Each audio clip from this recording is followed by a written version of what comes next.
session of the 2024 year. Nine. And we are looking on our agenda at enrollment, K-8, Concord High School, and the CRTC programs. Ms. Meeker, would you take attendance, please? Gladly. Ms. Boucher. Here. Ms. Campbell. Here. Mr. Cotton. Here. Ms. Hastings. Here. Ms. Higgins. Yep. Mr. Richards. Here. Ms. Robinson. Here. Ms. Walsh is on her way, and I am here. Fantastic. So turn this right over to Superintendent Murphy. Well, good evening. It is number 9, isn't it? It huh? is. It is number 9. Hey, I'll give you a quick update on the situation at Krista, so everybody knows, and I'm sure the people out there. We had a pipe that fell apart in the street alongside Krista McCall. If that would be, is it South? North Spring Street. North State Street. Spring. Spring. North Spring. I get those streets mixed up. I do too. Yeah, and anyway, so they had tomorrow they will fix that pipe, but I'm sure people saw all the commotion because of course it happened right at dismissal.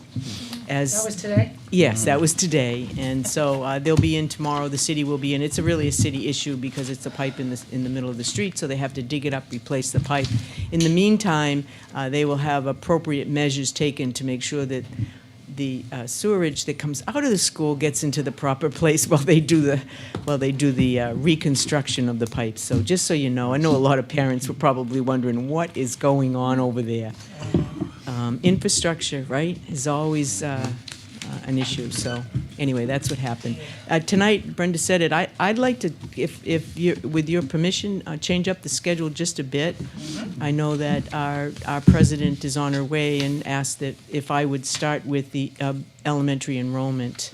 Because you just so we've gone over this, we were going to talk about it last, I think it was Monday night, about what was going on. So I have them here, so I gave you a fresh sheet. Somebody want to take these and just pass them out for everybody for me? That would be great. Thanks, Terry. I'll send them over this side. Thank you, Bob. Thank you. Thank you. I think you've seen this sheet a few times, right? But you've wanted to Never gets kind old. of, it doesn't get old. You wanted to analyze what the enrollment looks like as it relates to class size. So I'll give you all a minute. You've seen this sheet several times. Something that Jack and I have worked on with principals over the last couple of months.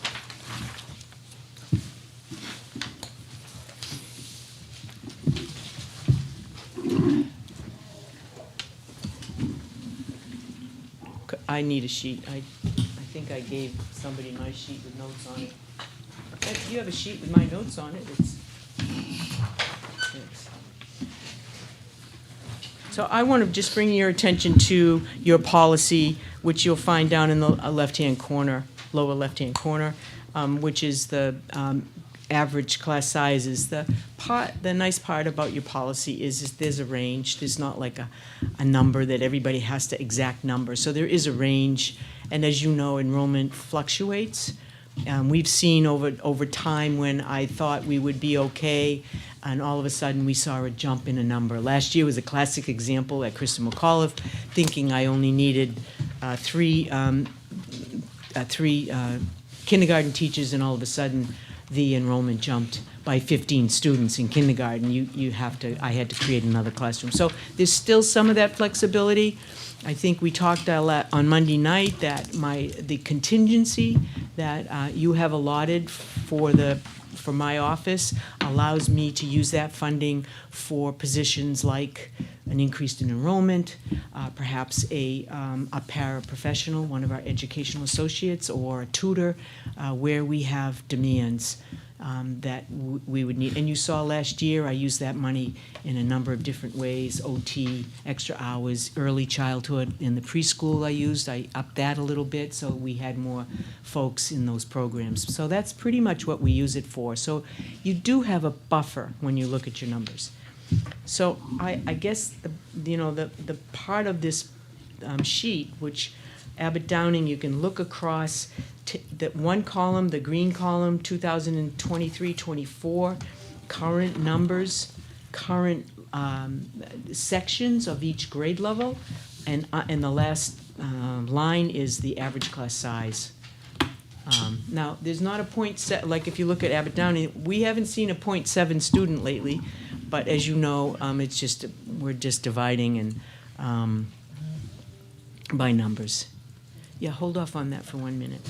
And so at Abbott Downing, it stays pretty much the same, 18 classrooms this year and 18 next year. We think that will hold across the board. I think we're seeing slight declines in our early grades. I think you'll see that across the city. I remind you that over the last 10 years, as we looked at all the demographic information, the Davis demographics, as well as the NESDEC, New England Developmental Council, data, that we've lost over 10 years, 300 students in our elementary schools. So it's something that you have to be thinking about and sensitive to. At Beaver Meadow, you can see that we do have a reduction there, that in kindergarten, anticipating the number of students, we believe we could have 2 sections in K and still be within the range of class sizes. I also reduced at grade 1, but that's not really a reduction, because if you notice and you go up to grade 5 at Beaver Meadow, you'll see that I have to have, this current year we have 2 teachers in grade 5, but next year with the increase in enrollment up to 66, I need 3. So that 1 teacher I'm moving from grade 1 would go to grade 5. Do you see how that works? Now, I can't tell you that it's a grade 1 teacher that's going to grade 5, because as you know, certification runs K1-2, early childhood. Most of them at the K1-2 level have that certification. Then teachers who are in the upper grades, 3, 4, and 5, or 6, usually have a K6 or a K8 certification. So the principal knows that, and they move people appropriately. So it's not like a first grade teacher having to jump up and do a 5th grade curriculum, especially when they're trained in early childhood. So there's a slight difference for them. But we're sensitive to that, and we've done that for years. So that's that school. At Broken Ground, we've been moving that around a little bit. If you can see, there's been some changes. I think the one place that I would bring your attention to is grade 5 with 86 students. And again, you just follow from the year before. I believe that's the new number. We probably have a new number from our monthly enrollment that we do. We use that number. So there's some room there should you wish to do something there. Again, the intermediate runs class size averages from 22 to 28 for grades 4 through 6. Krista stays pretty much the same. We're not adding or taking away there. At Millbrook, I think if you notice there, we have made some changes there based on the numbers that are coming in. But the only number, if you look at Millbrook and you go across and look at kindergarten, and I have 78, I think that number's very soft for Millbrook. I really do. I'm nervous about that. I don't want to touch that number, do anything with that grade. Even though she has 6 right now, you can't touch that right now. It's too early, and it's just a soft number, and I haven't been comfortable with it at all. Ms. Meeker? Kara? I'm sorry, you say you don't want to touch the number of teachers, but we're going from 6 to 5. Right, even if I could go down lower, So you but don't want to touch it further. I don't want to go any Okay, further. I just want to clarify. Yeah, thank you. I just think that I'm anticipating perhaps at least 88 to 90 students there. That's what I am anticipating, and we can handle that.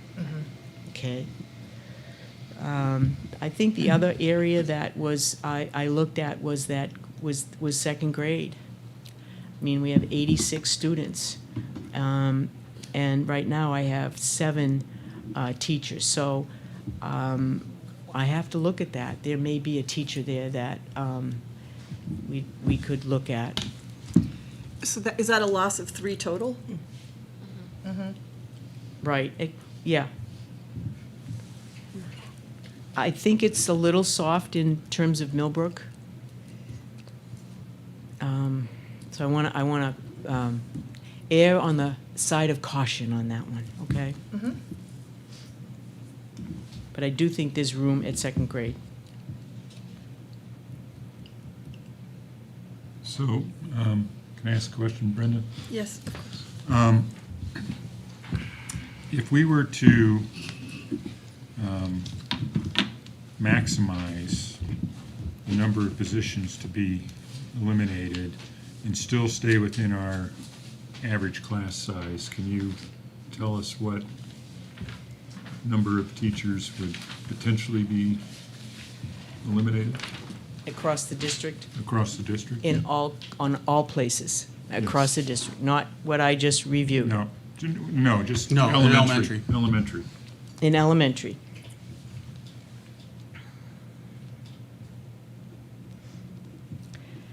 Ten. Okay.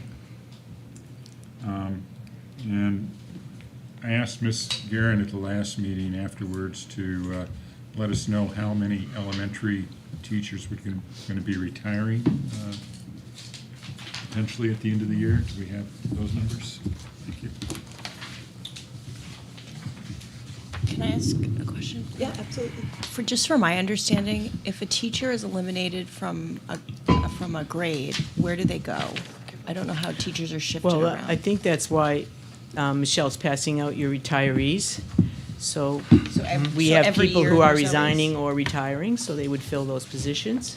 Does that typically happen every year? There's a Pretty much. I've been here, this is my 4th year. I haven't had a RIF in 4 years. RIF is reduction in force, I'm sorry. So I haven't had that. We've been able to manage with retirees and resignations that we were able to fill positions. Okay.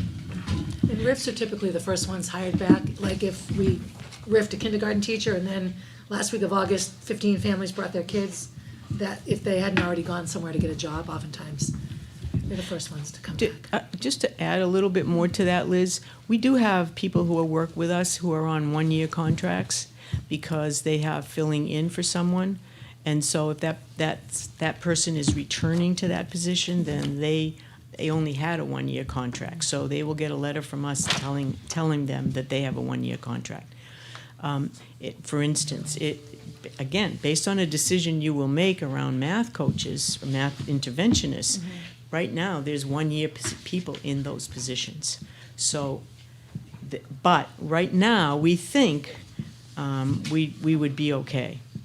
If we went to the extent of the ones that fit the criteria of the policy, the 10 that I mentioned, I'm not sure I would support all of them because I think we have to have some consideration of class size as well as the demographics of our students. And when I say that, I'm not just talking about I'm talking about poverty, I'm talking about special education, I'm talking about our English language learners, I'm talking about our Medical folks that are needs. new to our city.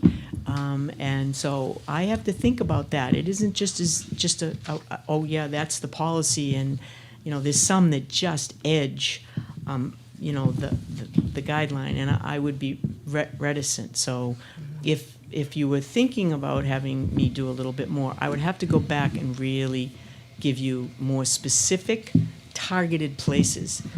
The places I just mentioned, I felt you could handle. But it's your decision.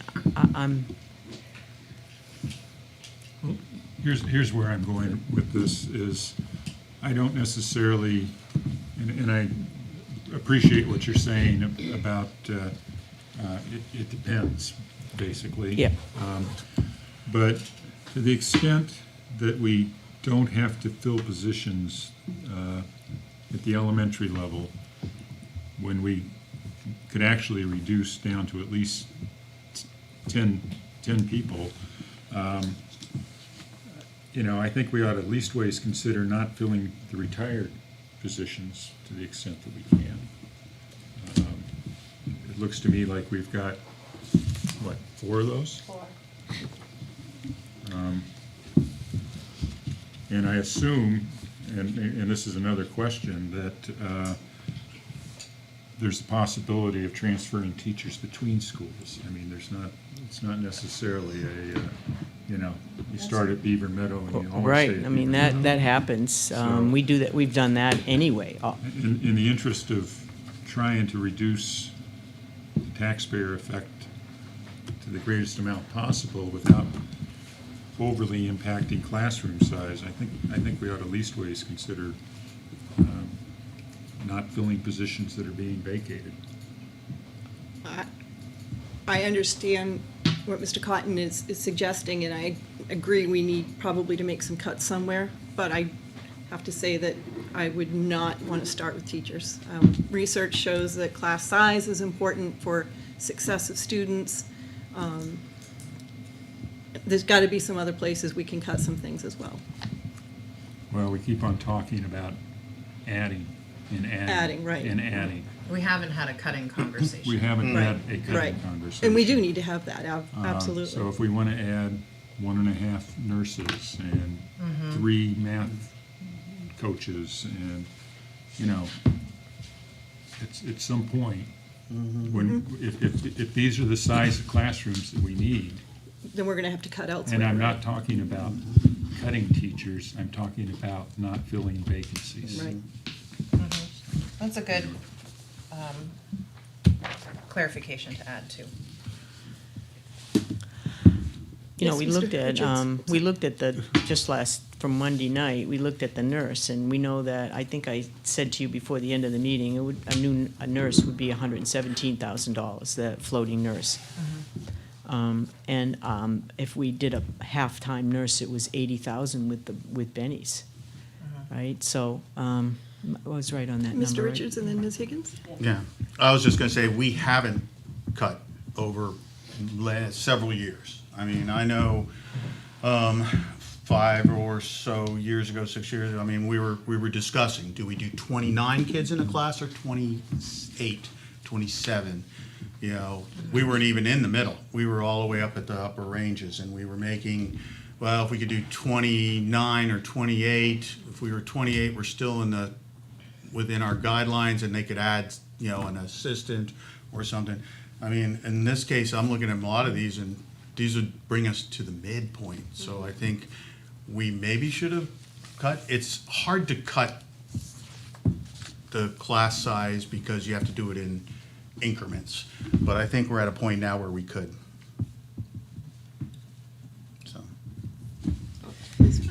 Another thing that comes to mind, and this was brought to my attention by one of the nurses the other night, is job sharing. So I had a long conversation with a half-time nurse at Runlet. She doesn't want to be full-time, but she would love to share her job 3 days a week, 2 days a week. Now you have a full-time nurse, 5 days a week, there's a second nurse there.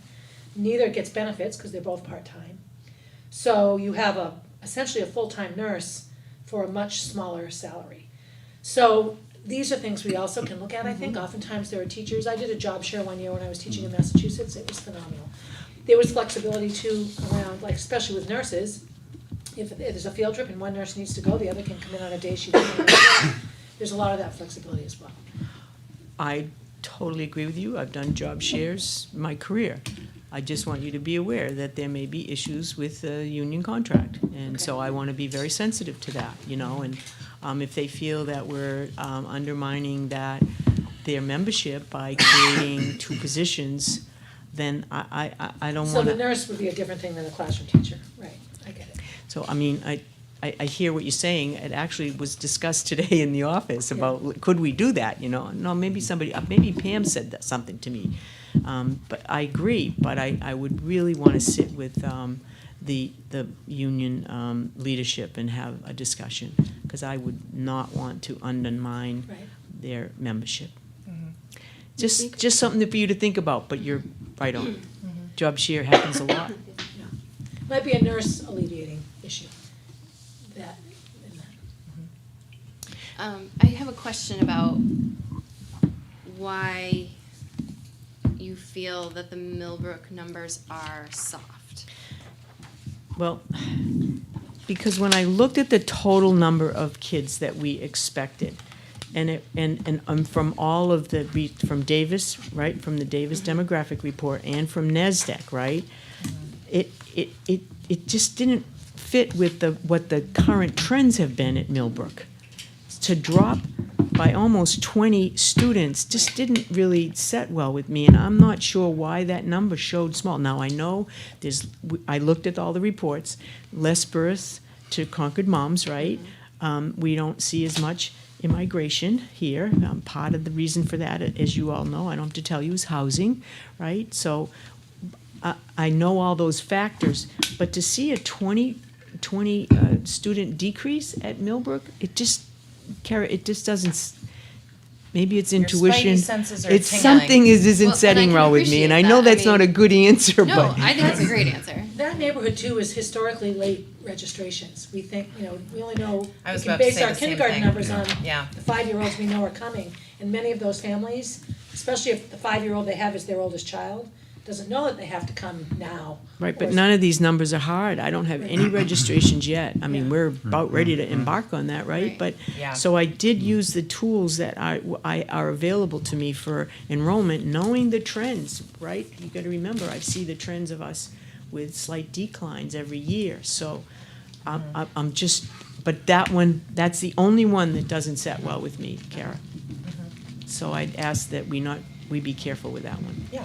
Agreed. Richards? Agreed, but statistically, if you're looking at comparables, there's like a 25 student drop at Kristen McCullough from third to second, where there is pretty significant variation year to year sometimes, and so I guess I'd be curious as to why you don't think there would be the possibility of that variation occurring Well, in it this could. particular. You're right. It But those could, because, classes right, you're right. exist. In second No, grade but- next but- year, there's 49 youngsters in. But at- when 74 students were in first grade and 49 came into kindergarten, Right. that's the exact same thing. It But was if just a we're couple years ago. talking about demographics of that school in particular, we're looking at a lot of kiddos who are multi-language learners. Looking at a lot of folks who are new to New Hampshire, who are new to the United States. So I'm with Kathleen on treading lightly specifically for those populations. We have a lot of kiddos that access multi-language learning within Millbrook, no matter where they live in the city, because that's where the resources are for them. So I would also hesitate pulling any kind of educators out of there. You're looking at kiddos who have never attended school before. Well, So- I didn't say I would, I just said the numbers Oh, for vary sure. for that, because I have a Heard, tendency heard. to be more flexible in K1 than I would in like 4 or 5, because there is a huge impact to that. Oh, for sure. Yeah, I'm in full agreement with you. The other I- factor we can't forget about Millbrook is the preschool program, so I also know the numbers out there, right? It's a full house. Oh, yeah, that's You a know, good point. and so I'd kind of judge, well, how many of the 4-year-olds are ready to come up to kindergarten, right, to be promoted, so I know that's not great answers, but. Good enough for me. So if you give us direction, okay, let's use Bob's point of view, okay, for retirees.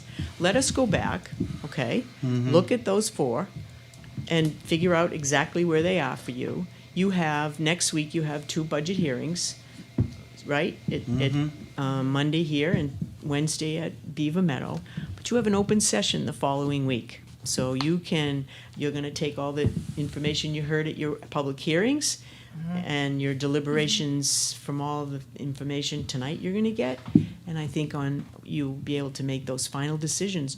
But you have to make those final decisions on Monday, so we can prepare a document for you on Wednesday, okay? And I think, I'm glad we're having this discussion too. now, I- because we're gonna have to make decisions between language teachers and math interventionists or whatever, and nurses, and then elementary teachers. And the fact that we're hopefully people are listening or at least paying attention to agree. I would hope to see some input from the community on where they would prefer us to cut one way or the other, or if they come in and prefer, let's say they come in and say, raise our taxes. So I'm still gonna advocate for pulling the SRO out of the budget, y'all. That's 98,000 that could be used towards a nurse that we have heard is, I would think, more imperative than another resource. You know what I mean? I feel like there are things that I just are want not everybody to keep in necessary. mind that each one of these teachers is $117,000 Well, too, right? Yeah. probably more than that. Probably more than but that. So, you know, I there's can one place give, we'll to give you look. those numbers. nope, Right. and input from the community on that too. Yeah, for sure. I certainly hope so. People, please show up. Please talk to us. Am I right in saying that generally the trend, though, is decreased enrollment Yeah. over time, correct? So while these numbers are soft, I think we're pretty comfortable with a downward trend in enrollment. Right. That if it doesn't necessarily result in the elimination of positions this year, it's a conversation that will need to get had at some point. I think the idea is, are we there at that point in terms of the trend? So it's worth having that conversation. Right, and I'd rather take a slow and methodical approach rather than I recognize, I certainly knew that the sheet that looked like this, I knew that, but was not ready to do that. I think that's stark. But a slow, methodical, well thought out, based on, as Michelle gave you, the retirements, based on resignations where we keep our staff, but we do some work around it. We did get a report that showed Concord and decreases enrollment and where the staff is, and we haven't cut staff. Our enrollment has decreased, but we haven't cut staff. And you haven't because you have class sizes as you have. So, And I will say, this is tangential, but we know that there's a development going in where the mall is now. I don't know if you were there when they did the presentation at the chamber, but the owner of that property, based on comparable other locations, projects 28 total additional children in that space over K through 12. So, because it's going to be geared toward retirees and young adults. So I know that I have community members that are like, but there's going to be this population explosion with these new living spaces, and that may be true for adults, but I just don't know if that's going to play out for kids. with that same vein, we contacted all the people that were putting up new construction in the city, trying to get a handle on numbers, right? What do you think? But the numbers per unit are so small, like it's less than 1 now, 0.8. And so the numbers don't really explode like you might think, because you see a 600 unit facility, you'd think, oh my goodness, right? But you don't have those numbers, don't come out of them. And so Jack did, he reached out to all the development places in town after he talked to the city, and we see over time somewhere between 70 and 90 students, and that's not just the mall Right. complex, it's the other ones that are Monitor so we're keeping an eye on that too. Good. It's a little hard to predict on those things, like, True. because it's gonna be retirees. So if these are retirees who are coming from another state, that's one thing. But if they're retirees coming from a single-family home in, downtown Concord, well, that means there's going to be a single-family home available. So you have to But sort can of people figure out. afford it? Right. You know, They like can't single. afford to move into. That is a whole different evening's discussion we could Yeah. have. Yeah. Turn it I into hope this ten was or helpful something. to you. I know these are very difficult decisions that you have to make. I get it, and I wished it was easier for you. But from the beginning of the work here, I heard very loud and clear from you, and we discussed this in the office. You were asking us to try to do the best we could to keep things the tax rate and everything as level as we could, but we still want to move forward too. You know, we don't want to be a stagnated school district either. And I don't think that's what you want at all. You want us to move forward, and how do we do that? So Thank that's you. the tough part. Yeah. Thank you. Thank you. So I'm gonna, can we Move to the next one? move forward? I So like that. we have two with us tonight. Ann's here, Ann Fowler, our principal up at the Career and Technical Center, which everybody raves about. And we're just so excited about it. We think it's the jewel, you know, and along with the high school, and we're so fortunate to have the program in the city, and people are very excited about the program. So I'm going to ask Ann to come up, and she's going to kind of walk you through. You have a document in front of you. I had one in front of me. Here it is. It'll have the CRT right on the front of it. And so that, she's going to walk you through it. Everybody should have one. I passed them out. Yeah. But I need you to sit right here. Yeah. And I'm going to give you a mic.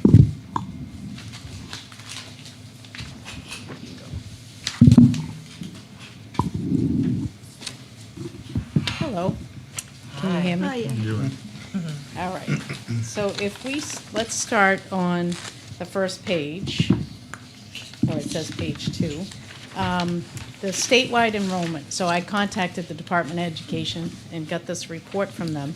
As I've mentioned before, there are 28 centers in the state of New Hampshire. Some of them are actually in Vermont, but they have New Hampshire students attending.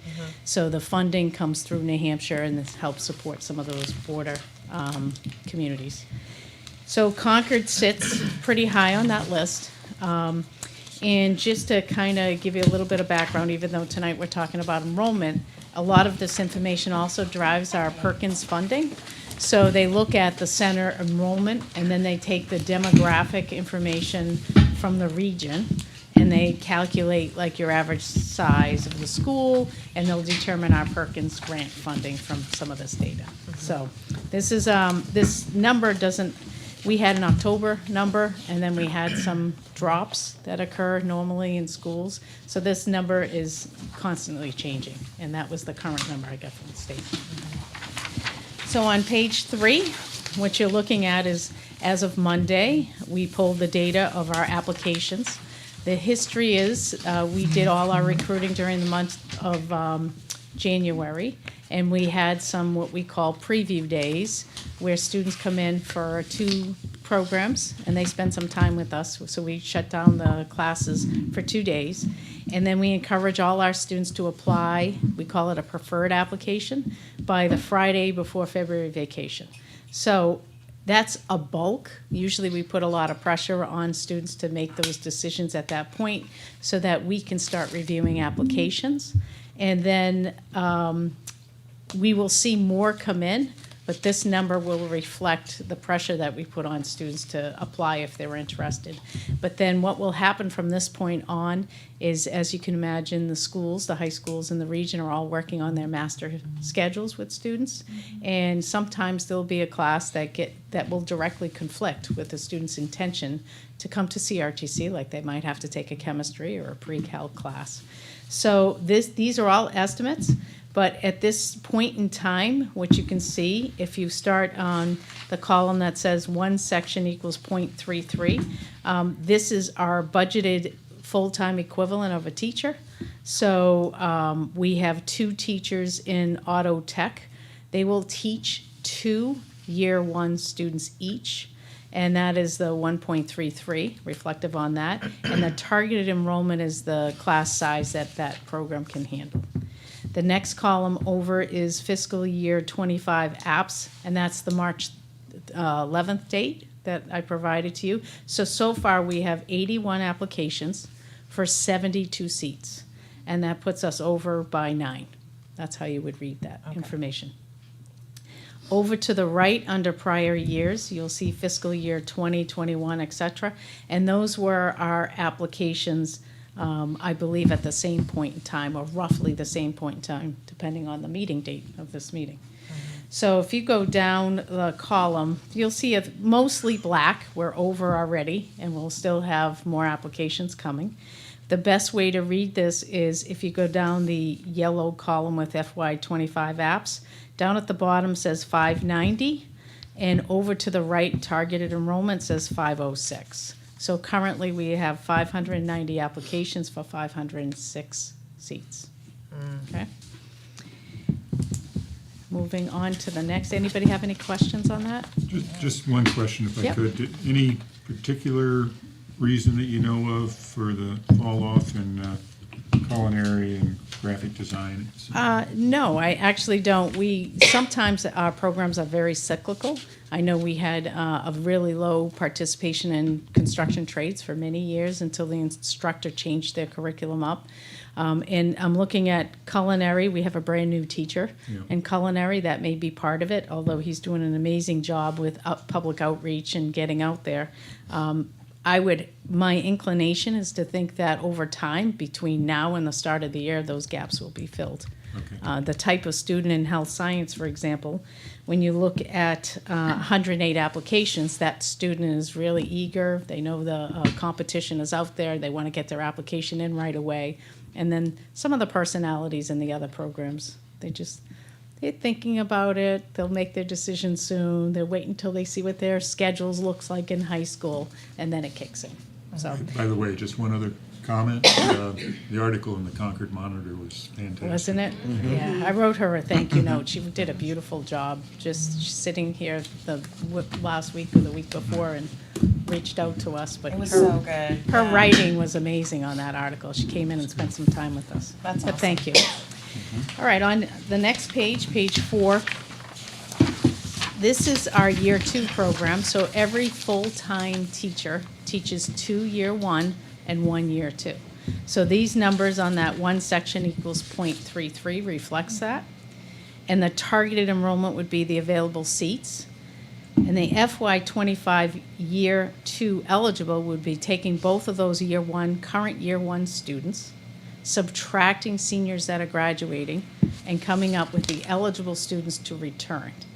So if you look at auto tech, we target 36 seats. We have 59 students eligible to come back for year 2.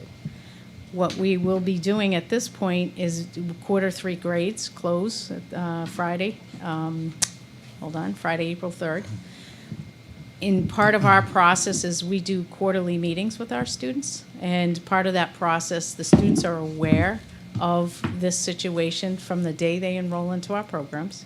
And the conversation would be about their plans and how they're performing and some of their levels of effort and things like that. So that's an ongoing conversation with all our students.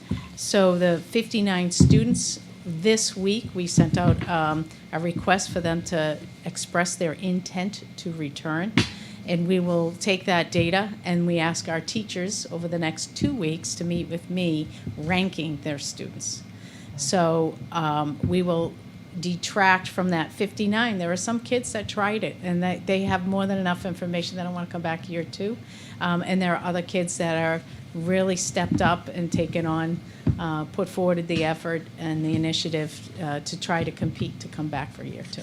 So that's where we are right now. And so if you look at that, we have 407 students in our year 1 program with 293 seats. That's a big gap. Yeah.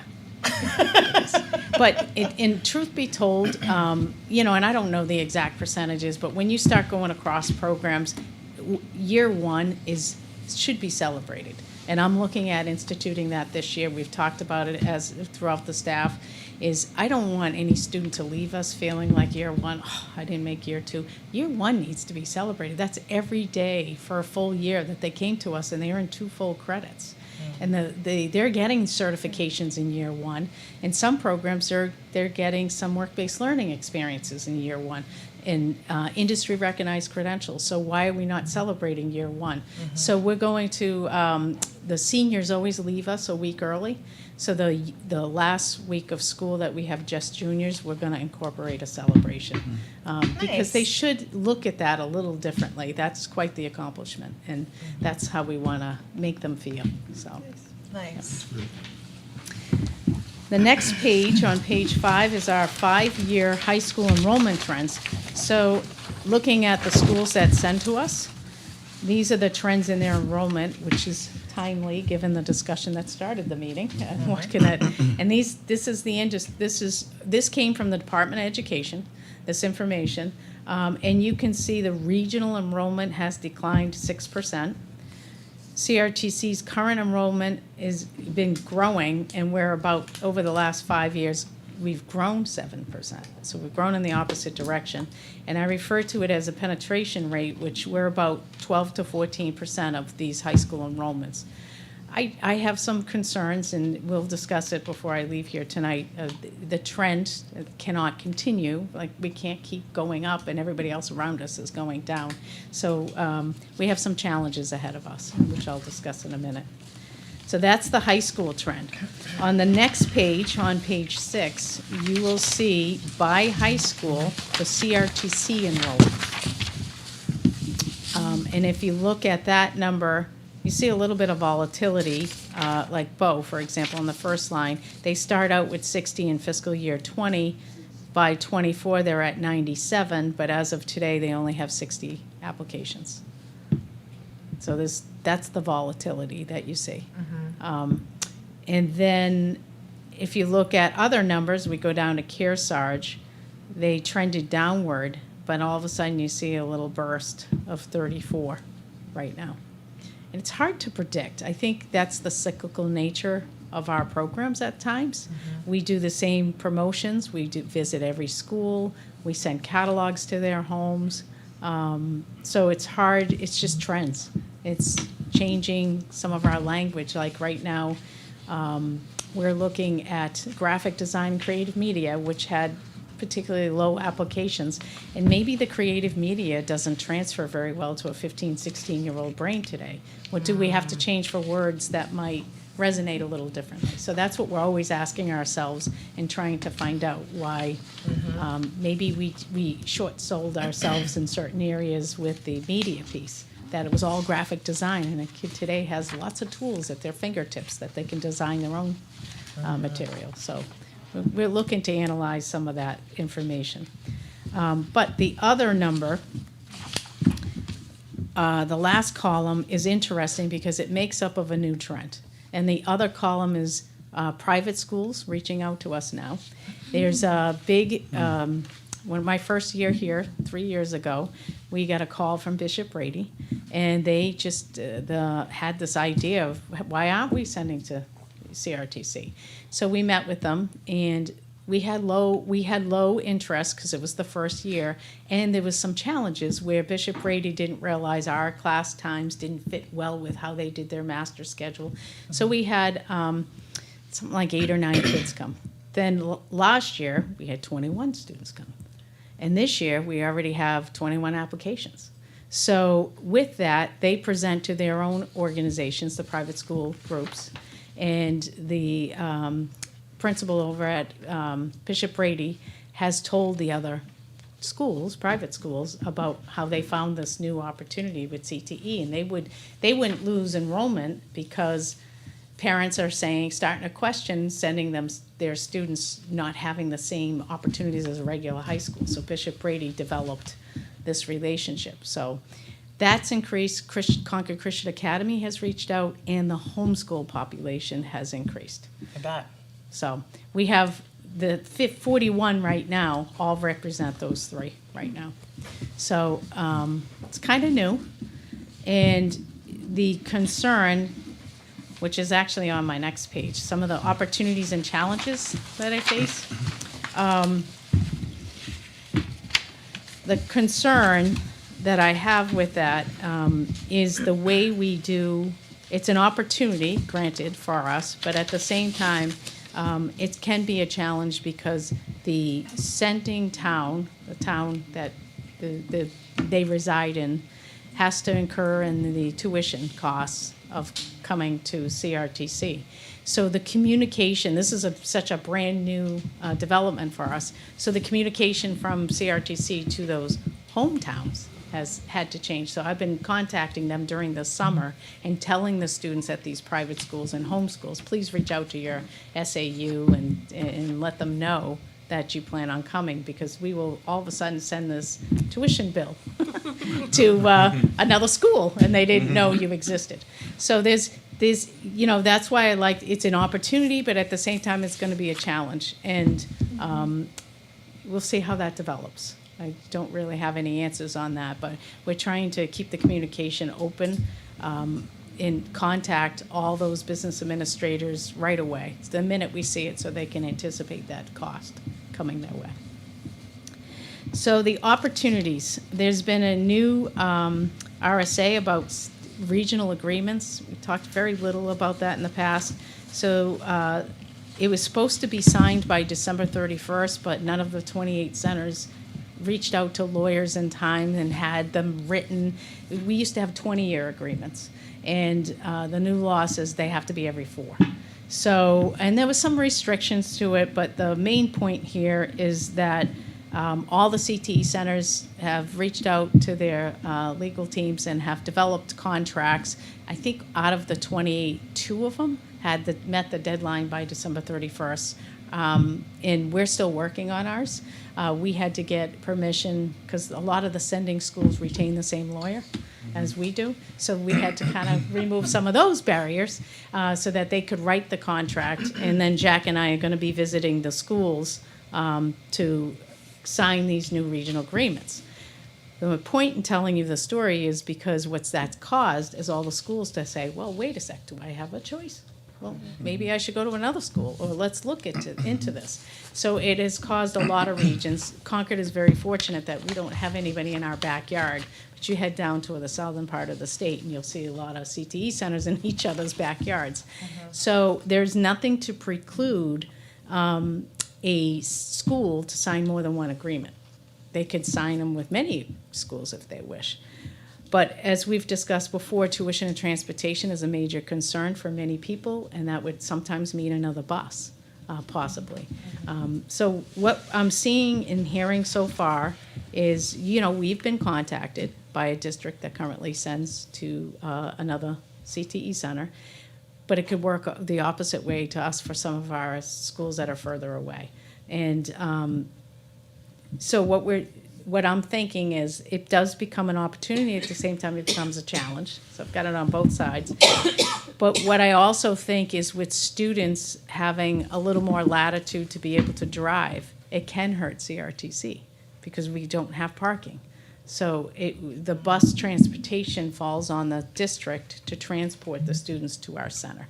So if another district says, oh yeah, your seniors can drive, or your juniors and seniors, we have plenty of parking, that could be the challenge. So it kind of goes both ways. I don't know where we're gonna fall on this. And then some of the, down in the different parts, anybody who's been newly remodeled looks very different from CRTC.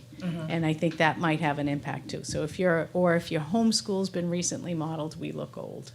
So the challenge is to keep maintaining the facility. It's an aging facility, to constantly think about maybe some parking, and to be relevant to the student of today. So that would be our opportunity. The construction trades, the last item I put was CRTC programming. Construction trades and health science continue to be in high demand, no doubt with those numbers. And welding appears to be of high interest. So, You know what's really funny is welding CRTC pops up in my TikTok feed frequently. And I think part of the conversation that young people are having together about where advantages lie in your future, and you want to get out of school and do you want to make a really good living right away?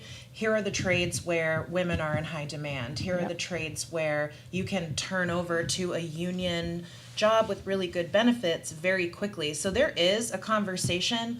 I mean, I follow public education stuff, so of course it bumped into me, but 90% of people under the age of 18 are on those spaces talking to each other, and Right. welding is trending. Yeah, it is. So it doesn't surprise me that kids are talking to each other and showing each other what those opportunities are. Right, and that might help our Right. construction trades numbers, so somebody might be in that program or wanna be in that program, but their real love is welding, but they're getting as close as they can to that topic.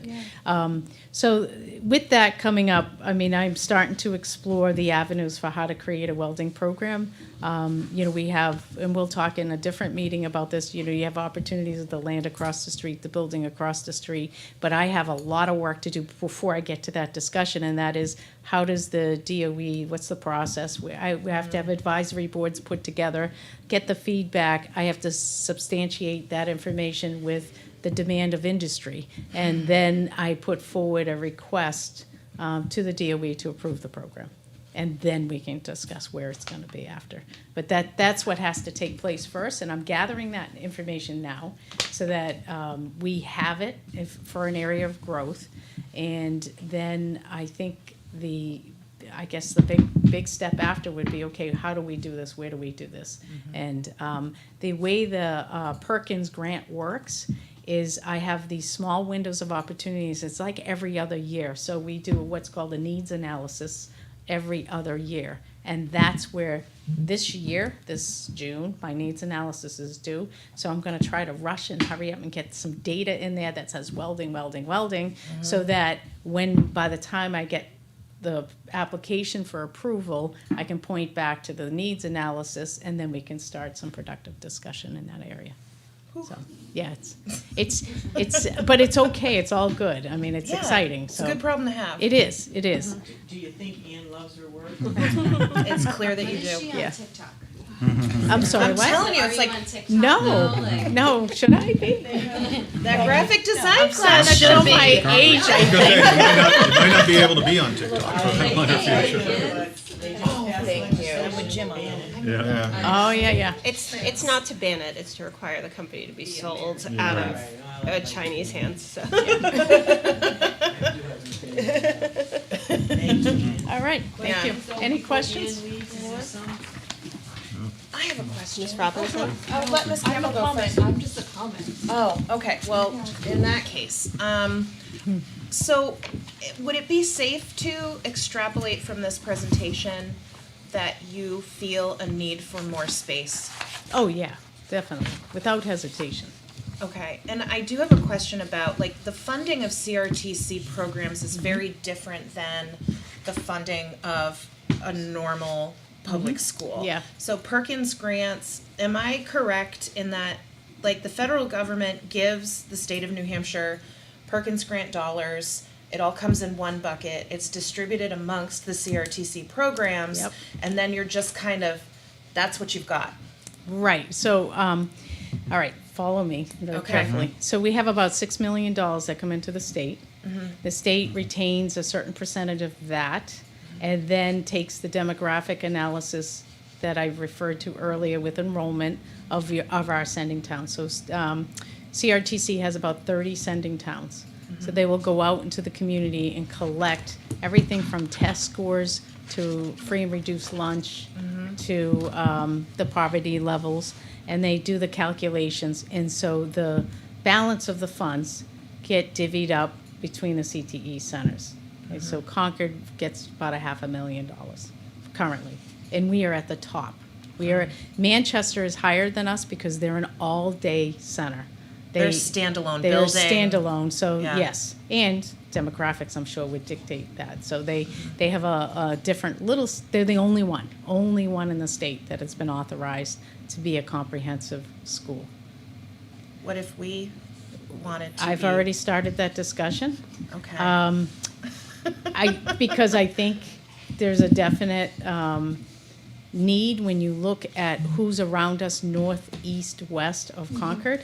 If you start to really, and the transportation costs that are killing all these school districts around us. So yes, what we have to do, and there's lots of layers here, is the funding models of remodel and renovation. That's the cycle itself is up and is expiring soon. And how does that look? That new legal 25-year cycle that they had where they did 2 CTE centers per year. Yeah. And we're all aging. Some of the schools that got in, our remodel was 2006, I believe. So we look as old as Keene and some of the others, but some of the newer ones like Salem and Alverin look great. They're beautiful. So they're looking, saying, well, this model didn't work, this funding, the way we remodeled all the centers, maybe we should just do program remodel.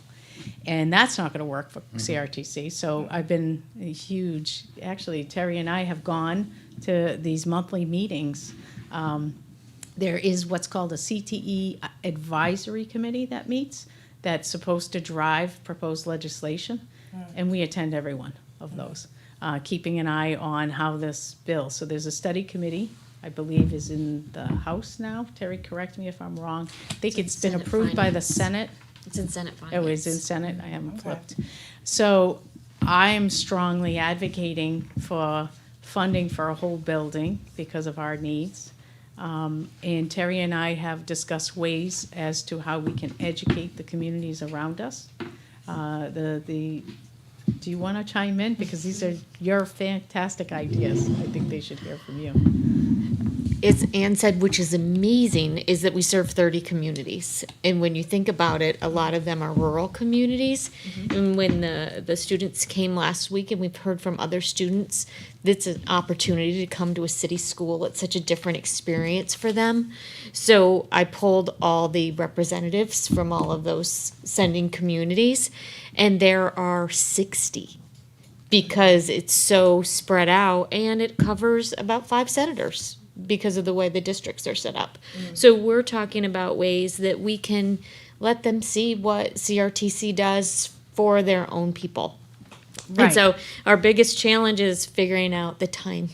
When we can get them there. Parking is an issue of if we invite 60 people, where are they going to park their cars? But what kind of event can we do? We're looking, because there is legislation pending in school building aid, and looking at just different CRTC things Right. this year. It might be nice to still have them come in this year. So that's something that we've been talking about. So that's building aid, and then there's tuition.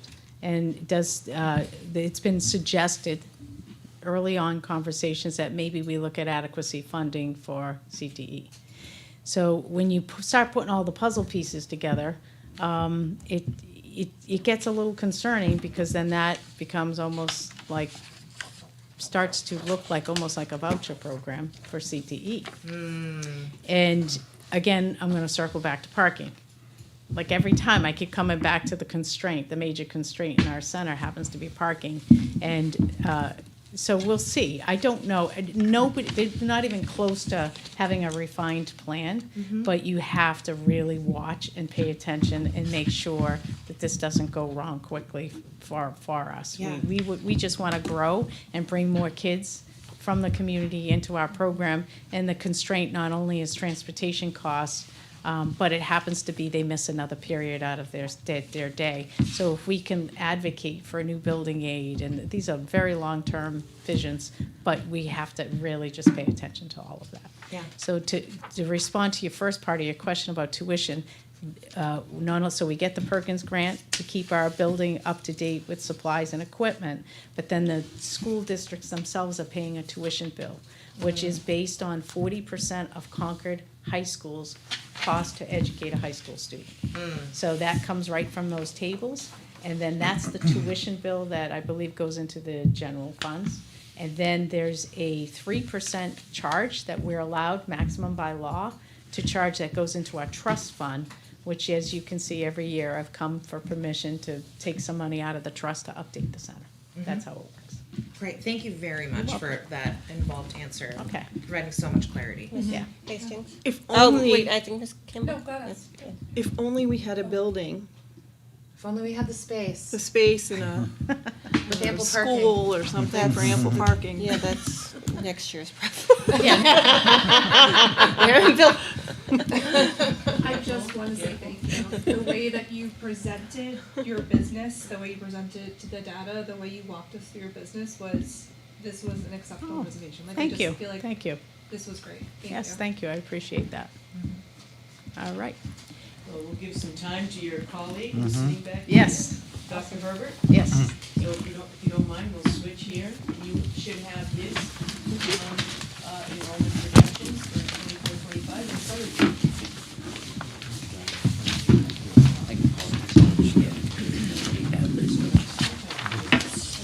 More complicated to read every year. I feel like. year. Dr. Herbert, we consider your school a gem too. Yeah. I appreciate that. I was developing a complex back there. I could see, yes. I'll be here tomorrow, all about that. My business is not as exciting. It's It is. it's not as involved, but what I will say is it is about enrollment, and you see the vast offerings that we have at Concord High School for courses, and I'll walk you through just how to read this spreadsheet. It's pretty obvious. Course names, numbers are over here.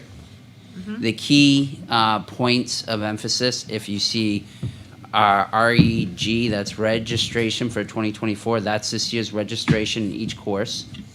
That's, unfortunately, you have the, it's not unfortunate, but you can see the trend since registration 2013 school year all the way to 24 school year. So you see decline in population. If you go to final section, it's a green column that tells you how many how many sections of those courses will run. So, for example, an English 9 course on this, we could run, oh, that's not English 9, it's color and design course.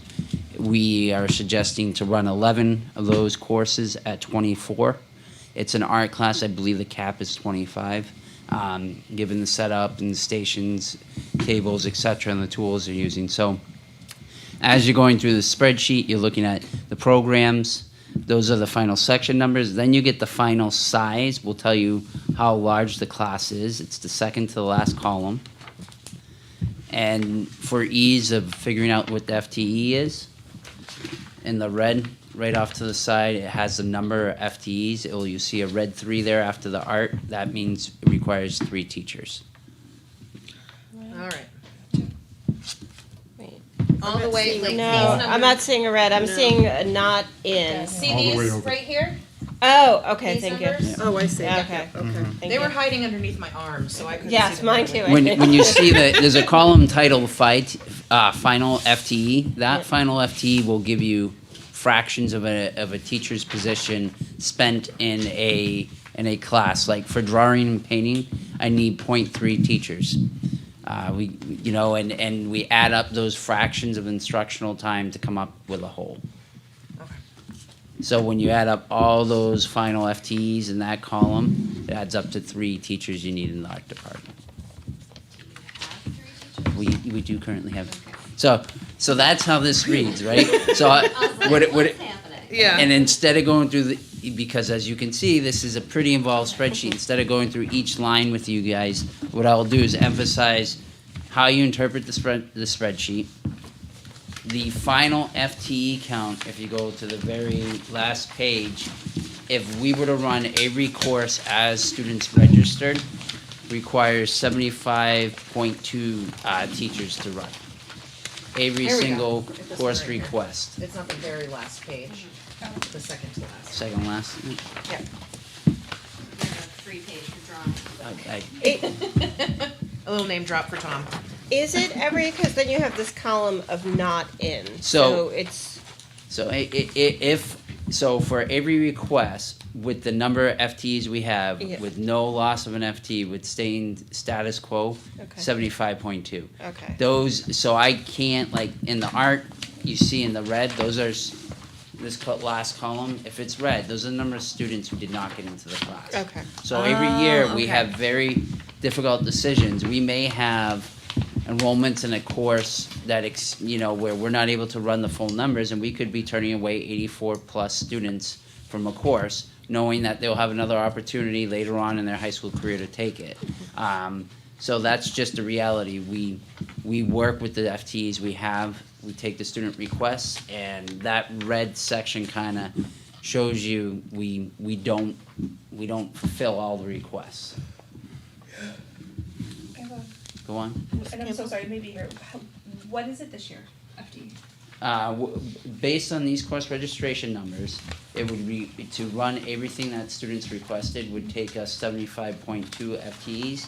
What we had this year to run, what we ran and decisions we make, which is essentially we cut a course, we don't run it, reduces FTE required. We ran Concord High School with 74.4 FTEs this year.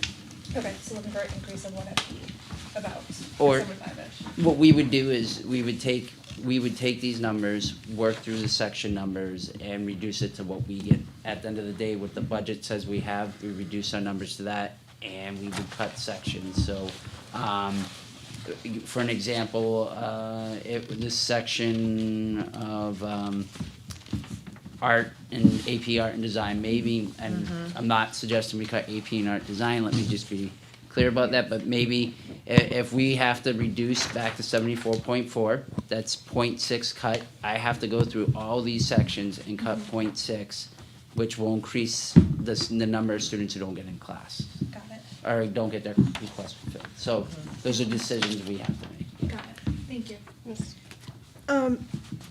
When I look at the PE numbers, it looks like there are a lot of students who aren't getting Yep. in. And I've got a question about team sports. Yep. My understanding is that students can get a quarter credit in their junior year and a quarter credit in their senior year Yep.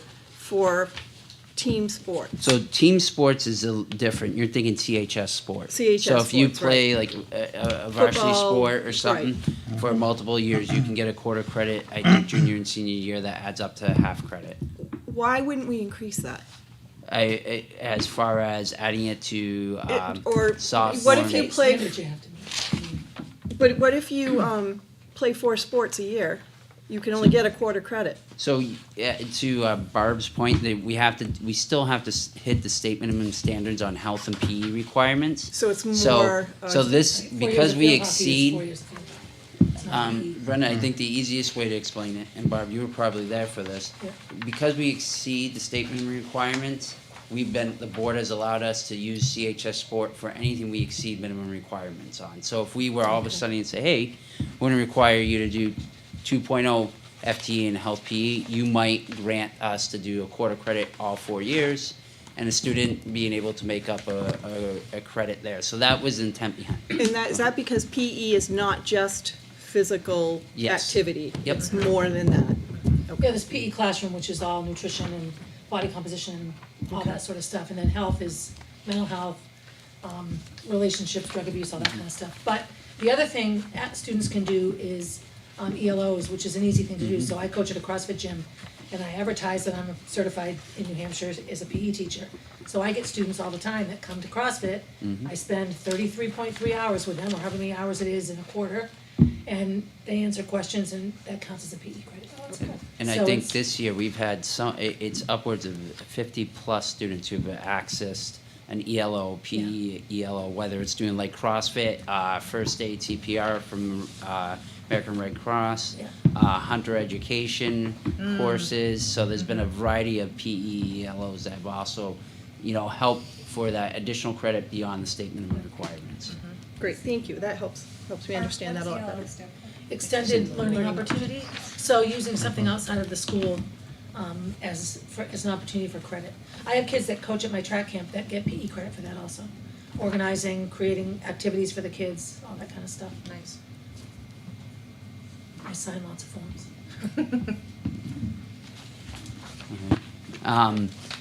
Things to highlight is typically the board has asked us to keep this class sizes, anything below 15, we have to justify why we're running.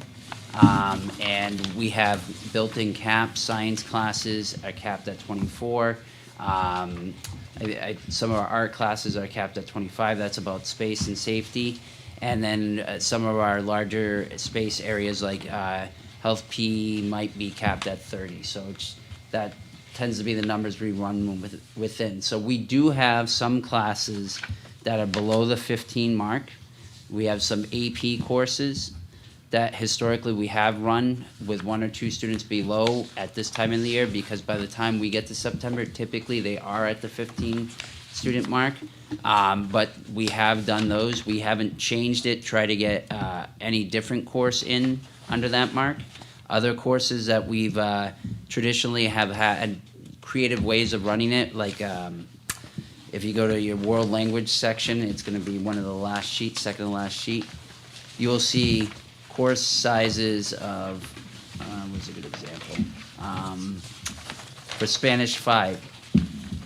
It says we're not running a Spanish 5, but what we do is actually distribute those 10 students through the Spanish 4 sections and differentiate with our teachers in the classroom. So we have it marked here, shows it doesn't, it shows right now and it's not running, but it really will run within the Spanish 4, Spanish/5. We get into a little bit of a problem when if you look at our enrollment numbers in German 1, they're low. They're right there. And could we lose somebody within? Are we going to lose somebody? Probably not. Those numbers are pretty solid coming up.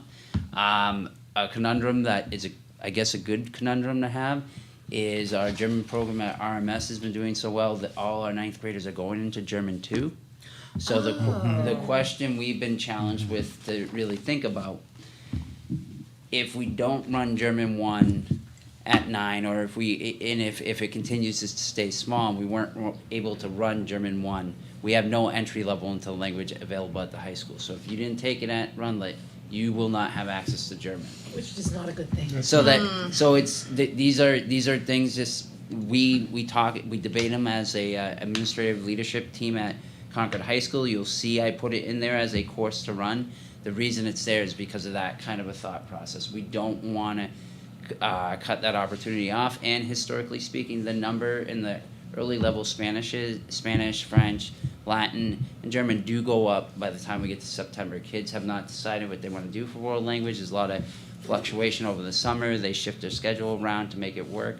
Do Deerfield kids have, what are their language opportunities? Because that would be They don't have. have them. So if any incoming Deerfield student would not have an option for German, period, if we didn't run the class. Yeah. So, Ms.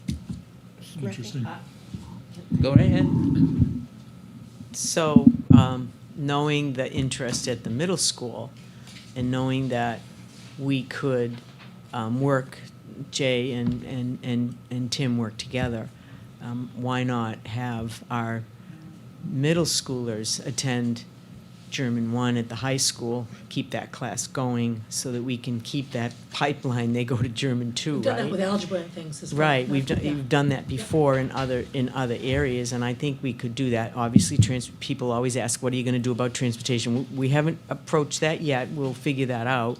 We do have vans, so depending on how many youngsters, we could use a van, or we just work with Terry to bus them. We'll have, of course, scheduling is always going to be a challenge because, we've got to have those two match up, but it's important that they be exposed. So that's one of the ideas right now to address that low number in German 1.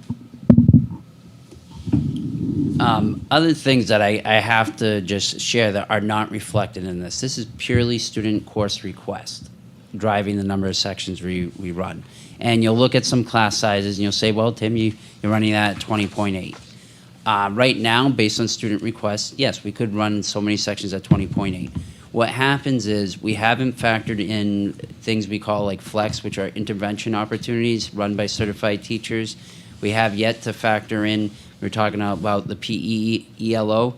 We need certified teachers to award those credits. We have not factored in teachers doing some work around that.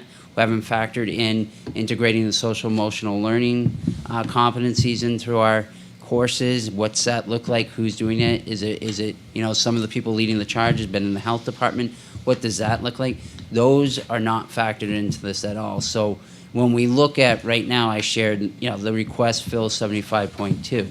I understand difficult decisions need to be made. When we cut, we just have to understand that as we cut those, our primary thing is to fill as many of these requests as we have. Some of those other initiatives will get pushed, I'm not going to say on the back burner, they're just going to take a lot longer for us to get up and going. and it's just an understanding. That's how we're able to do it. Barb?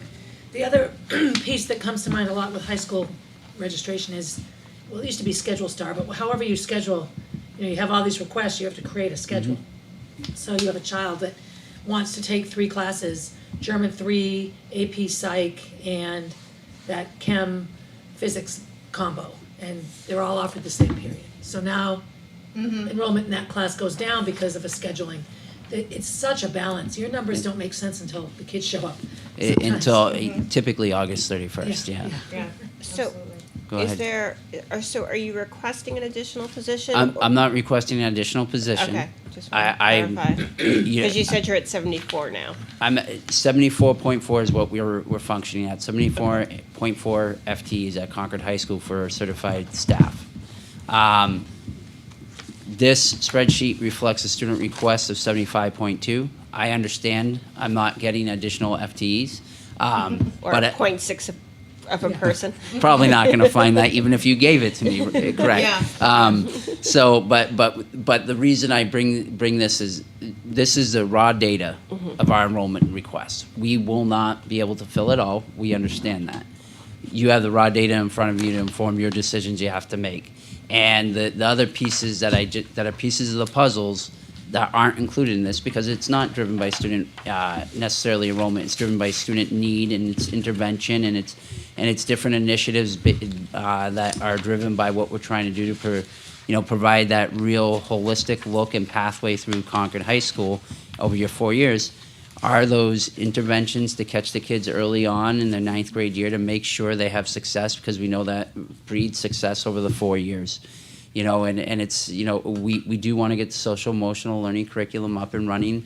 Concord High School, I know we have the competencies now. We have to look what how that rollout's going to be, and I need certified educators to help with that. And those decisions I have to make by relieving people of responsibilities of instructional time.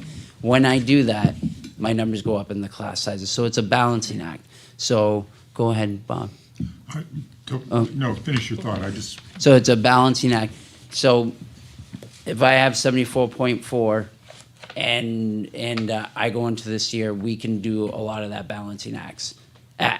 If we get to a certain point in cuts, I have to be honest with you, some of those things I, as a building principal, have to put to the side. We're not going to do them. We're going to do them. It's just might not be at the rate of anticipation. So my question was just around music. Yep. The numbers there are pretty high about kids not getting in. Is that because of space limitations? Is that because of not being able to find music teachers? Scheduling? I gotta get to them. I look at band and 63 kids can't take band. We're looking at band. So at the end of the day, we make a lot of it work is a simple way of putting it. But the reality is, with the caps we put on the class sizes and the space we have to do it, we can't meet all the requests. And then we start talking to students about, are you interested in jazz band? Are you interested in the marching band?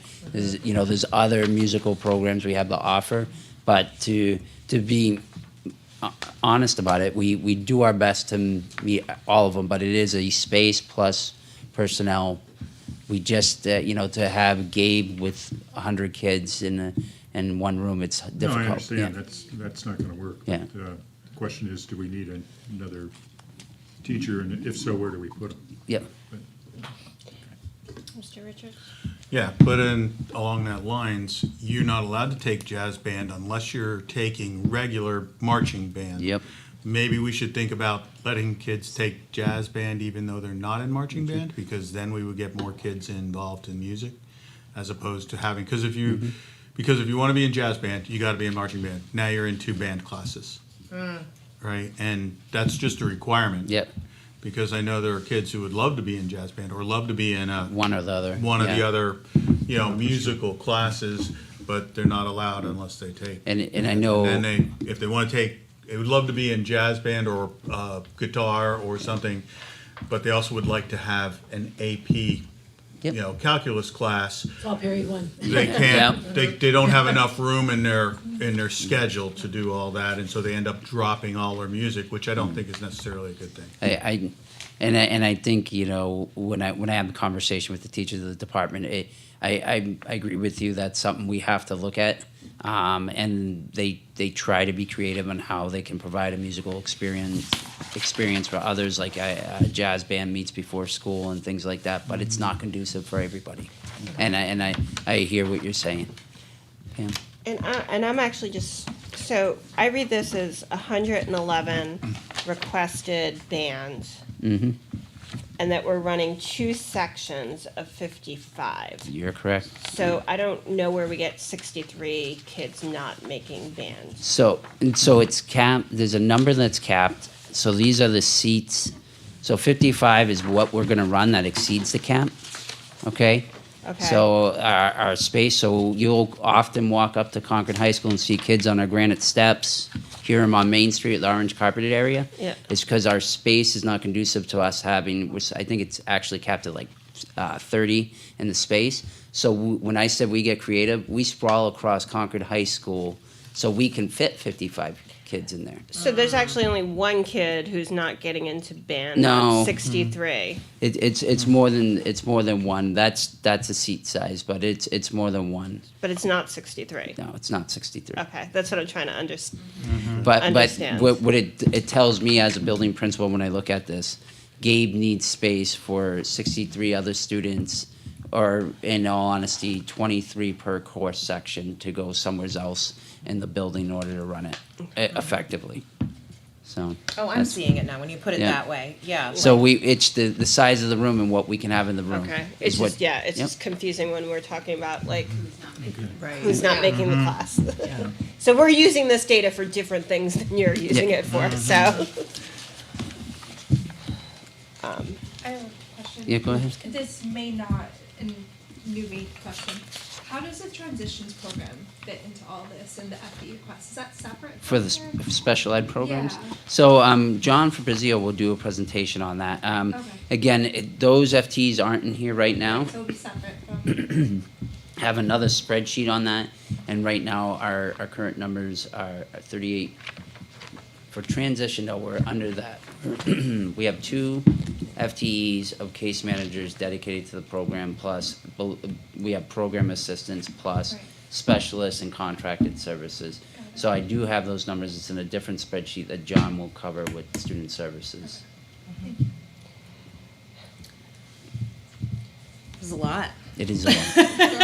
Yeah, and I don't know, maybe it's just me, but then I'm looking at some of the others, like physics, the physics of E. And it says we're running 3 sections of 18, which matches the 54 requests, but it says we have 18 who didn't get in. Physics 1. Physics, no, I'm at the, right about 1176. Yeah, I found it. It's underneath, it's on the same page as music. It's 1, 2, 3, 4, 5, 6th row from the bottom. Oh, never mind, they're running, wait, Yeah, it runs right in there. oh, yeah. I'm sorry, Pam, Yeah, I can't see where physics, you are. We need better borders. Here, do you want to show him? It's right So maybe here. it is physics 1, I'm sorry. Physics 1, we The have. lines don't go all the way through. We have 54 students at 3 sections. Okay. So when it's red, it's space confinements. We can't fit the students in there because of seating. When it's white, it means we have 18 seats seats. available. Okay. Okay, Okay. so you could have more We students. could have more, and So when it's a negative white, there's room for more students. yep. And when it- Anything, yeah. If it's 0, there's no room. We've capped. If it's a number with no red around it, we have more room. If and that was physics 1, correct? You're looking at. Yeah. So Okay. physics 1 is traditionally one of those classes. It starts off, hey, we can get away with 2 sections, and then all of a sudden it's, Tim, I got a section of 28, and we're supposed state minimum standards 24. So those are ones that we understand it's science. We have to have some room for growth. If we didn't grow there, we always look at our numbers and, during the summer, what can we squeeze to get somewhere else, another section or something else that has grown.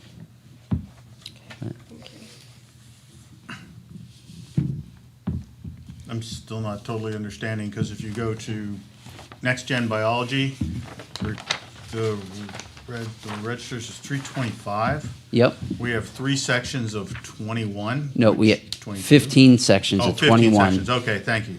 That's, That requires 3 full-time teachers, and that would leave at 21.7 a class, so 22 kids per class. So you have room for essentially like 2 more to 3 more kids a class, and 35 seats available across those classes. okay, so why wouldn't you add another teacher and It's make a across 3 31st classes, section? there's room in those classes. There's Oh, Yeah, you there's don't need room in another those. teacher. It's You like get up to the level. Yep. Okay. So so if it's white, I see. we have seats available. If it's red, the kids aren't getting in. I think the takeaway here is that you seem to understand this spreadsheet very well. Yeah. And you may need a second I round. trust that your numbers are true. I don't think we're gonna get any gotcha moments No. here today. But It's not- when you it's go. not intuitive for us. When you go through it, look at the section numbers, the request for 24, that column, the final section numbers we're running, and the final class sizes. If you look at those 3 columns and you have questions, you get it to Kathleen, I will get you an answer. And there could be something, and we go through it as an administrative team, we go through it with our lead counselor, and we go through it with each department lead teacher, the curriculum facilitator, and we have discussions about, why are we doing this at 18? Why are we capping that one? And we talk about past enrollments, class sizes, what's the trend over the summer, talk about all that stuff when we consider our final decision. So if there's any question about something, just let me know, or let Kathleen know, and I'll get it back to you. So Go right ahead. So semester classes, do these numbers include sections both first and second Yep. semester? Yep. So, okay. So like if you, to confuse you a little bit more, there's a column that says term, it's 0.5. There's a Right. formula that calculates that FTE requirement differently. If it's a 1, that's a year-long class. My thought process was if somebody couldn't get in, maybe they can get in Yeah, second semester. yep. Which sometimes often happens, schedules change, kids absolutely. drop. So you're using 74.4 FTEs to run these classes. How many teaching FTEs do you have in total? Between facilitators and coaches, instructional coaches, and then Well, I'm guessing, Well, some partly ways- you're saying Yeah. you're using some instructional and that would time include. for Yep. ELO supervision and things like that, So you add that, when you add all those other FTEs, usually what they do is they take a leave or a step away from teaching, and we either don't run a section or whatnot, and we allocate it somewhere else. What I would do, Pam, is if I ended up with the same FTEs as I had, we would look at enrollments over the summer, and as a class dropped, we would look to consolidate and then use that FTE to do those things, like the intervention. but I'm asking how How many many this year? faculty FTEs do we have in total, doing all tasks? So we have 11 school counselors, 11 in the school counseling department, not all school counselors, 7 school counselors, school ELO social worker, our social worker. So those are 11 FTEs that are considered, part of this. Then we have our case managers who are also, instructors of classes in special ed that are not included in this. So when I start factoring all those numbers in, we're somewhere around 100 plus. How many teachers? So they're all in the same collective bargaining unit. Are you asking me how many instructional teachers in the classroom? Because if you I'm are, asking you, so you're using 74.4 FTEs to For- do this? yes, Because that's what he has this year. Right, to do, but you said that their whole job, and these are broken up into 0.2 of a person for each thing, but their whole job is not, so they might be doing 0.2 ELO and point. so this like, year for we their- have, so this year we have 1.2 ELO. outside of our ELO coordinator, Jessamine Rockwell, who goes and sets it up, meets with the sites, and manages 116 of those. The PE ELOs have been managed this year, 0.2, that's a section each semester by one teacher. So we had one leave for that. Then we have a curriculum facilitators, we have 4 of them. Each of them get a 0.4 relief from instructional time to be the lead teacher in the department, to carry out curricular initiatives, attend building leadership projects, etc. Then we have Gabe Cohen, so that is 1.2, 1.6 leave of absence. That's another Yep. FTE there. Then Gabe Cohen has a 0.4 leave of absence from instruction in order to do the district coordinator for the band chorus across elementary, K through 12. Kate McDonough has a I believe 4 leave of absence FTE from instruction, so she's able to coordinate world language for RMS to the high school. So I can get you all those. That'd be great. And what I would say, when I add those up, we're looking at, again, somewhere around 80 FTEs with those leave of absences. So, That'd be helpful, thank and you. then we'll Mr. have to get Richards? the coaches as well, so.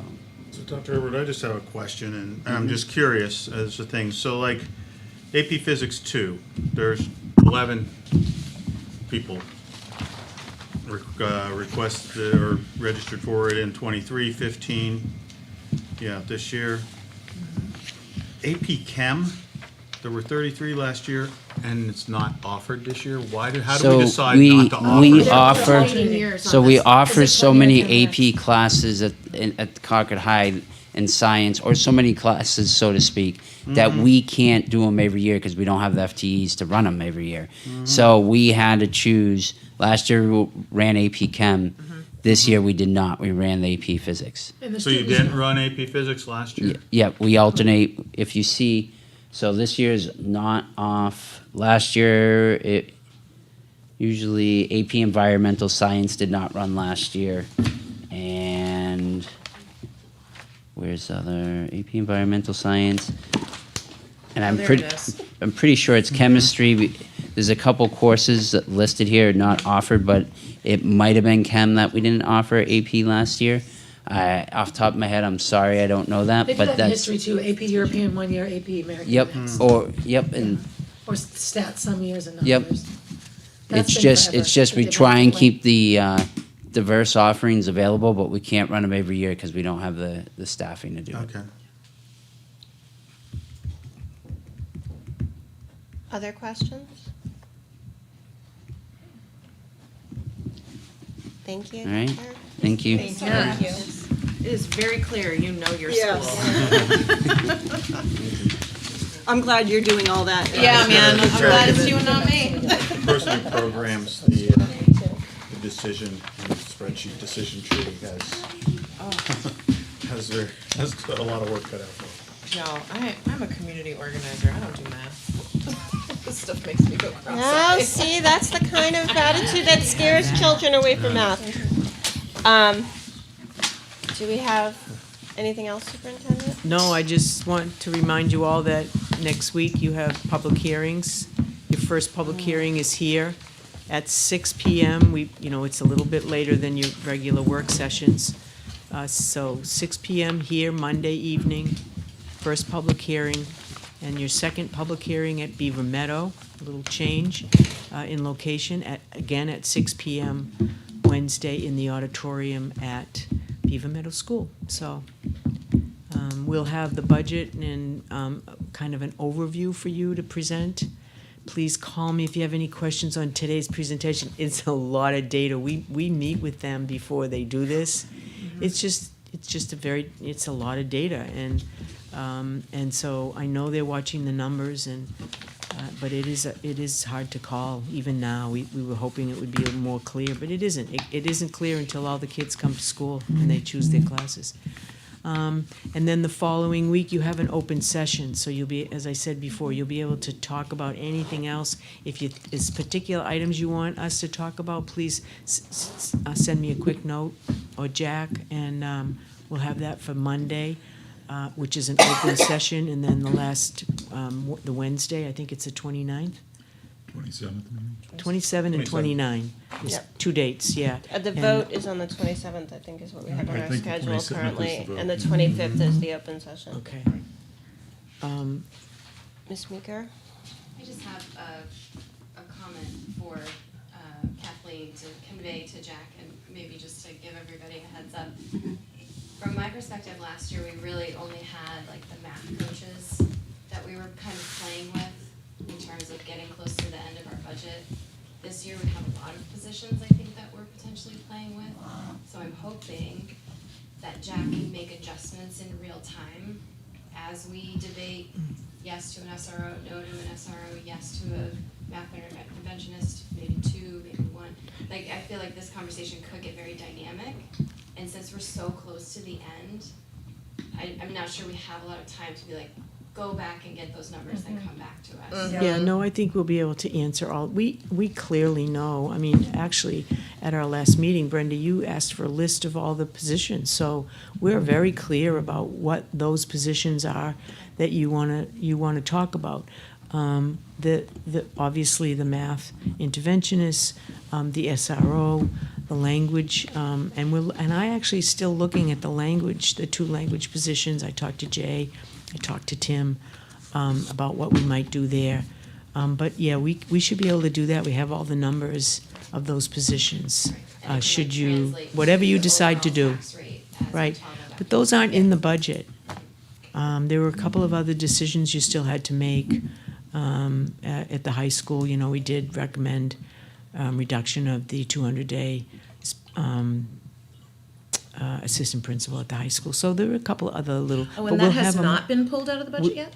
No, Oh, I thought it had been when Yeah, you, I thought so. I think you did when you put in Millbrook, or Broken Brook Ground back in. I only think he put broken ground back Well, in, but that would I be will double good check. information to I will have. be double checking Yeah. that, so, Yeah. yeah. Yes. Thank you. I That would be think, I don't good. think he did. Yeah. I don't think he did. I don't think you took a final position on that, so he didn't do it. All right. Ms. Hastings? But I will talk to him. I'm trying to wrap my head around all of the different positions that we just heard about at the high school, and it seems like, if you ask an elementary principal how many teachers there are, it's pretty clear cut, because they don't have these other leaves during the day for things. And I don't think that that's terribly common at the middle school, maybe it is. Not at all. Is this typical for high schools? Absolutely. All right. Absolutely. I mean, when you talked about the facilitators, he uses the word facilitators, but those are your department heads. Those were traditional positions that help steer those departments, math, science, social studies, A English. full-time contract is 5 sections, so if it were a normal period, it's 5 sections a day.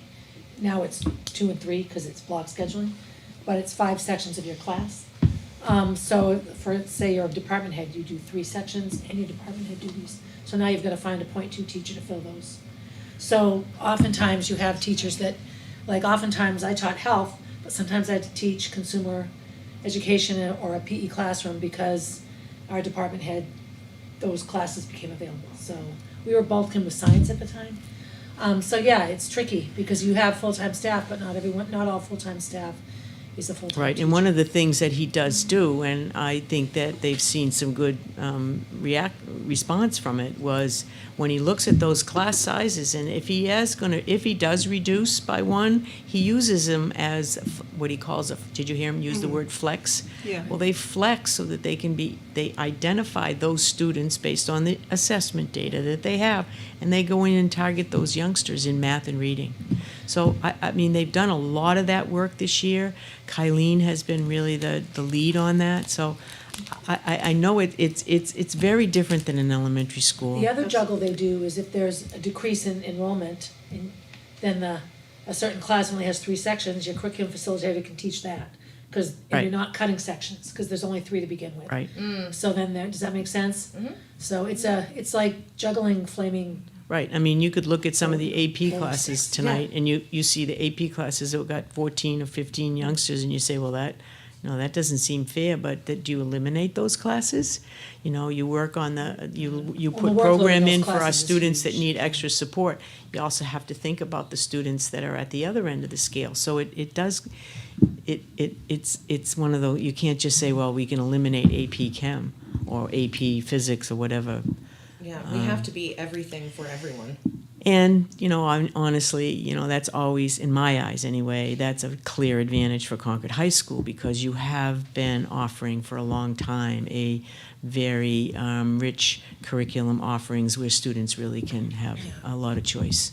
Yeah, I would recommend if you have the bandwidth to go to like neighboring schools and just look at their student handbook and see what the offerings are.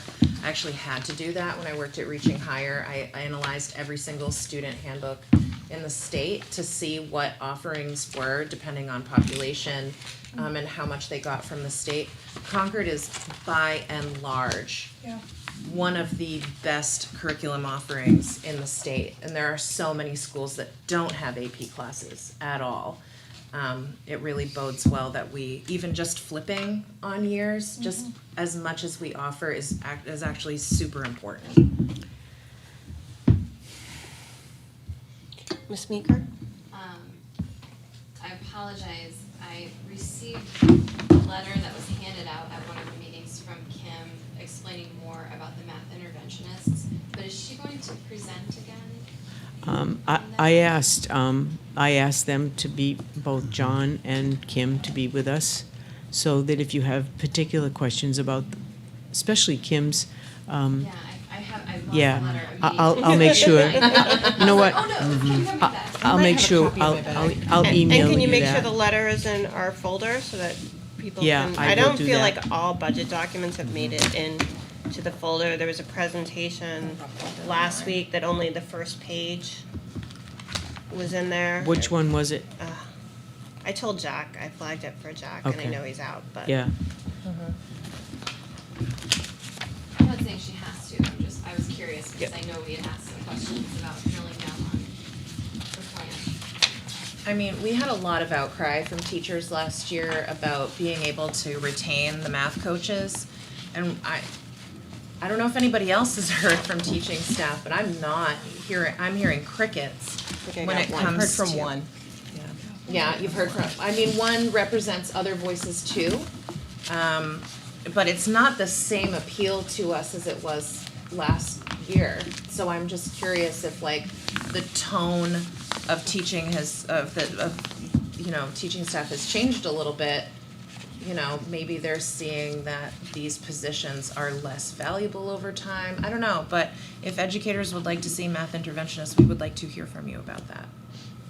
And also the question I have about the math interventionist is if there's 6 coaches now, they're gonna be funneled into 3 positions. Where do the other, assuming, well, one of them will stay at Runlet, where do the other 6 math coaches, the 5 other math coaches, where do they go? Back to Well, the you class. 5, of those 5, she's proposed 2, right, for elementary, so now you have 3, they'll return to the classrooms. And there's people with 1-year Remember I contracts talked who are about- in their positions. Oh, okay, That, okay, Gotcha. okay. Thank you. anything else? Right, I will take a motion to adjourn. Moved. Moved by Ms. Robinson, is there a Second. seconded by Ms. Boucher? Any further discussion? All in favor? Aye. Any opposed? Any abstentions? Motion passes. See you all on Monday. Got it. Is anybody else on, programming?